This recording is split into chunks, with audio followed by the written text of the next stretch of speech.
بانی P T I Imran Khan کے establishment سے مذاکرات کامیاب ہو گئے ہیں اور ان کی آنکھ کا بندوبست بھی ہو گیا ہے۔ عمران خان کو شفا آئی ہسپتال لے جانے کا بھی فیصلہ کر لیا گیا ہے۔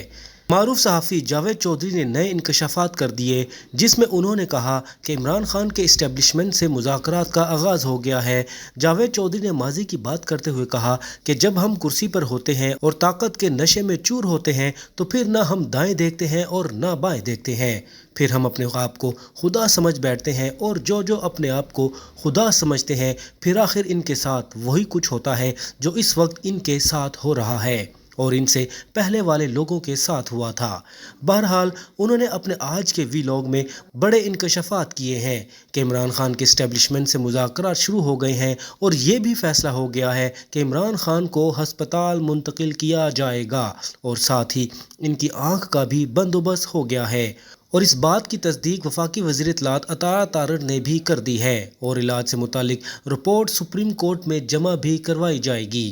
جاوید چودھری نے یہ بھی انکشاف کیا ہے کہ اگر عمران خان کی آنکھ کا علاج پاکستان میں ممکن نہ ہوا اور انہیں بھی اس حوالے سے باہر جانا پڑ سکتا ہے تو پھر کیا ہوگا۔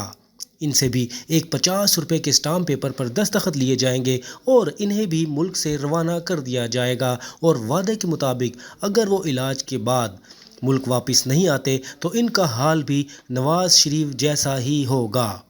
آگے بڑھتے ہوئے انہوں نے مزید کہا کہ سلمان اکرم راجہ کا کہنا ہے کہ حکومتی حلقوں سے مذاکرات کا آغاز ہو چکا ہے اور انہوں نے اس بات کی باقاعدہ تصدیق بھی کر دی ہے۔ دوسری جانب ایک اور معروف صحافی حامد میر نے بھی اس حوالے سے بہت کچھ کہا ہے۔ انہوں نے کہا ہے کہ یہ جو عمران خان کے ساتھ ہو رہا ہے وہ آج سے پہلے کسی کے ساتھ نہیں ہوا۔ انہوں نے کہا کہ جیل میں تمام میڈیکل سہولیات کے باوجود عمران خان کی ایک آنکھ ضائع کر دی گئی ہے، جو انتظامیہ پر بہت بڑا سوال ہے۔ اس کے ساتھ انہوں نے کہا کہ حکومتی حلقوں میں بوکھلاہٹ صاف نظر آ رہی ہے، حتیٰ کہ پی ٹی آئی کی ہڑتال بھی ناکام ہو چکی ہے۔ 8 فروری سے پہلے ملاقاتوں کا سلسلہ تو بند تھا، لیکن بعد میں ان سے ان کے وکیل کی ملاقات ہونے کے بعد اس بات کا اندازہ لگایا گیا کہ کیوں ان کی ملاقات نہیں کروائی جا رہی تھی۔ اس کے ساتھ ساتھ انہوں نے کہا کہ عمران خان سے ملاقات کروانے کا سارا کریڈٹ سپریم کورٹ کو جاتا ہے۔ ناظرین، اب دیکھنا یہ ہے کہ آنے والے 1-2 دن میں ملک میں کیا ہونے جا رہا ہے۔